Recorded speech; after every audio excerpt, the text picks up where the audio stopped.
Bonjour à tous, je suis ravie de vous retrouver sur Monaco Info. Voici sans plus attendre les titres de votre édition.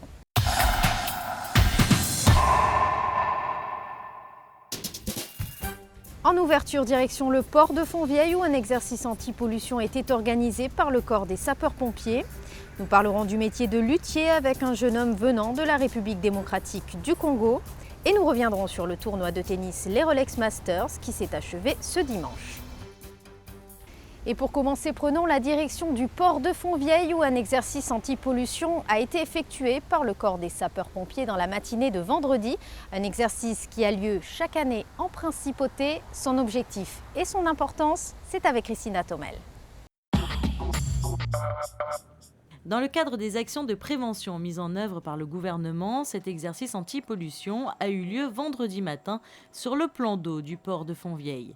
Participé à cette opération, la division de la police maritime et aéroportuaire, le corps des sapeurs-pompiers de Monaco et la société d'exploitation des ports de la principauté. L'objectif, tester le matériel et la coordination des différents services. Le fait d'être pluriel sur une intervention avec des connaissances terrestres, maritimes, fait que l'intervention se passe très bien. Nous mettons en place les différents barrages pour fermer toutes les passes des différents ports de la principauté, notamment aussi de la plage du Larvoto, qui est un site très sensible. La complexité, c'est en fonction des conditions météo, qui pourraient retarder la mise en place de certains barrages.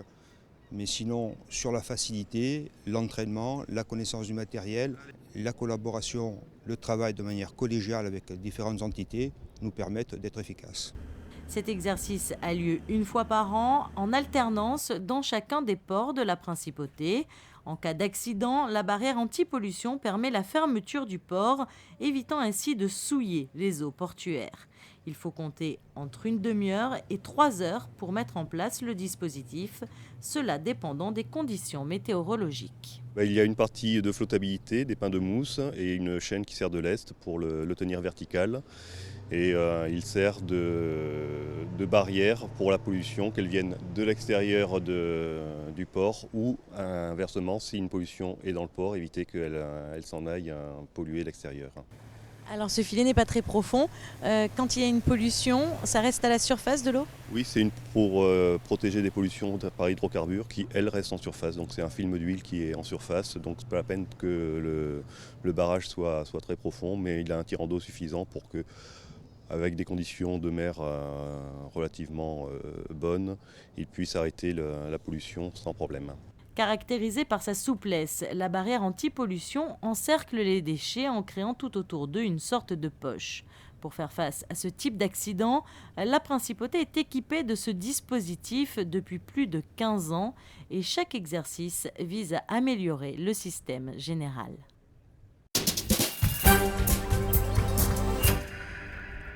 Durant le week-end de Pâques, la traditionnelle procession organisée par la confrérie des pénitents de la Miséricorde a rassemblé quelques 300 fidèles dans les rues de Monaco-Ville. Vous le voyez sur ces images, les croyants étaient venus nombreux pour participer à la procession du Christ mort en ce vendredi saint. Le cortège est passé devant le palais princier et s'est terminé à la cathédrale. Et dans le reste de l'actualité, sachez que l'association Les Amis du Liban organise une soirée caritative, la Nuit de l'Art, le samedi 26 avril à l'hôtel de Paris. Et toujours dans le domaine culturel, en parallèle du Printemps des Arts, un jeune homme venant de la République démocratique du Congo a été accueilli pendant plusieurs semaines à l'Académie de musique Régnier 3.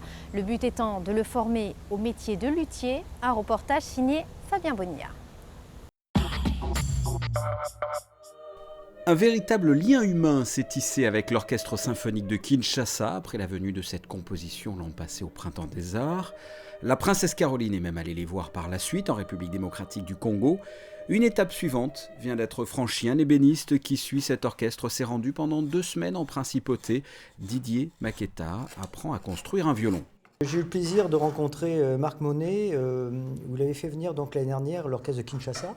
Il avait attiré l'attention sur ce pays où ils avaient donc un problème de fond, c'est-à-dire qu'ils n'ont pas le matériel qui leur permette de faire des choses très intéressantes, mais ils ont un savoir-faire qui leur permet de se débrouiller. Et l'idée de base, c'était comment pouvons-nous apporter un soutien par rapport aux institutions déjà mises en place. Donc dans la discussion, on avait tous nos professeurs qui sont tous des pédagogues, et avec l'outil Internet, j'ai cru comprendre qu'ils échangeaient des informations pédagogiques entre eux, donc entre Kinshasa et les professeurs de l'académie, mais qui sont pour certains en plus solistes à l'orchestre, donc ils connaissaient aussi les musiciens de Kinshasa par rapport au Printemps des Arts de l'année dernière.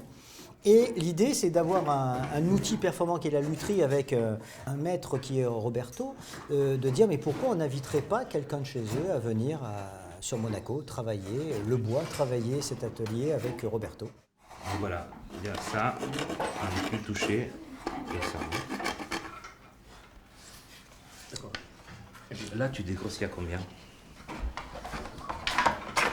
6,5. 6,5. Ok, c'est bon. Moi, je laisse à 6,5. Le challenge pour Didier, qui était là pour 2 semaines, repartir avec son propre instrument et un maximum d'informations. Dans notre orchestre, on a assez des instruments.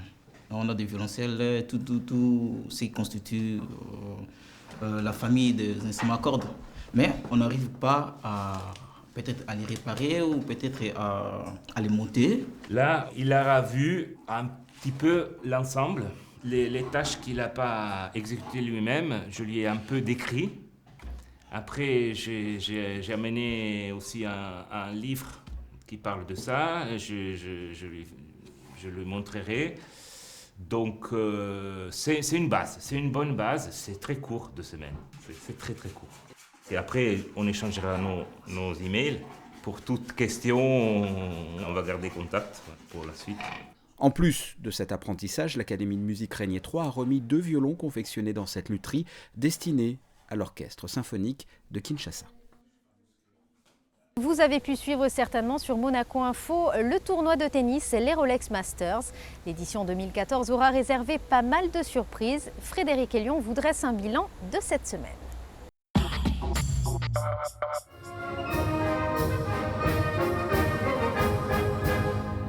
Rafael Nadal éliminé en quart de finale par David Ferrer, Novak Djokovic battu en demi par Roger Federer et une finale 100% suisse entre Wawrinka et Federer remportée par le numéro 3 mondial. Cette édition 2014 des Monte Carlo Rolex Masters, le premier grand rendez-vous sur terre battue de la saison, aura livré son lot de surprises et confirmé quelques tendances entrevues depuis le début de saison. Commençons par celui qui a soulevé la coupe, Stanislas Wawrinka, le Suisse, vainqueur de l'Open d'Australie en début de saison, confirme qu'il a franchi un gros palier en s'adjugeant à Monte Carlo, le premier Masters 1000 de sa carrière et en ne perdant qu'un seul set en finale sur l'ensemble du tournoi. Très à l'aise sur terre battue, sa meilleure surface, il se positionne comme l'un des favoris pour Roland Garros.